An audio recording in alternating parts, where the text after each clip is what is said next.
আসসালামু আলাইকুম ভিউয়ার্স, আশা করি সবাই ভালো আছেন। আজকে আমি নতুন একটা রেসিপি আপনাদের সাথে শেয়ার করব। তেলাপিয়া মাছ সাথে ডাঁটা আর আলুর ঝোল। তো দেখতে থাকুন আমি কিভাবে রান্না করি। প্রথমে আমি মাছগুলো ভালোভাবে ভেজে নেব।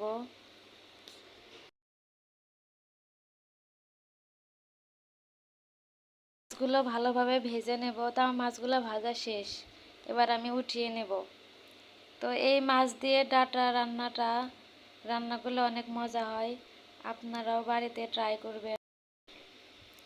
এবার আমি গরম তেলে আস্ত জিরে দিয়ে দিলাম, পেঁয়াজ দিয়ে দিলাম, ভালোভাবে আমি ভেজে নেব পেঁয়াজ।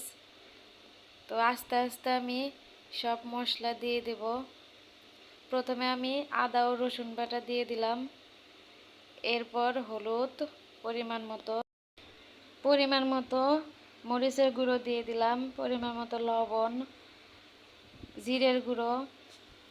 এবার আমি মশলাটা খুব ভালোভাবে কষিয়ে নেব।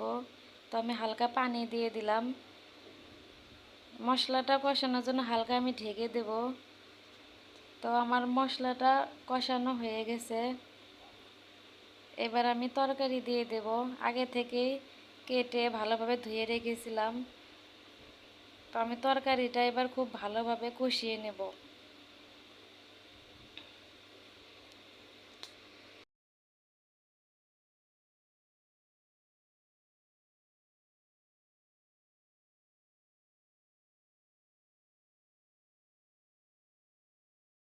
ভিউয়ার্স, ফিরে আসলাম 5 মিনিট পর।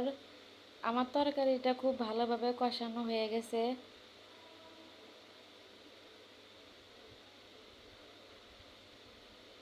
এবার আমি পরিমাণ মতো পানি দিয়ে দেব। তরকারির পরিমাণ অনুযায়ী আপনারা পানি দিবেন। আমার তরকারির কালারটা খুব সুন্দর হয়েছে। এবার আমি ঢেকে দেব কিছুক্ষণের জন্য।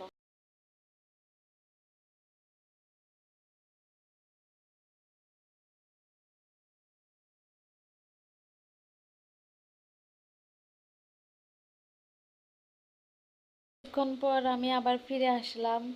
এবার আমি আগে থেকে ভেজে রাখা মাছগুলো দিয়ে দেব একটা একটা করে। তো আপনারা বাড়িতে এভাবে ট্রাই করবেন। এবার আমি টমেটো কুচি দিয়ে দেব। টমেটো দিলে তরকারির ফ্লেভারটা আরও সুন্দর হয়। রান্নাটা শেষ। সবাই ভালো থাকবেন, সুস্থ থাকবেন। আল্লাহ হাফেজ।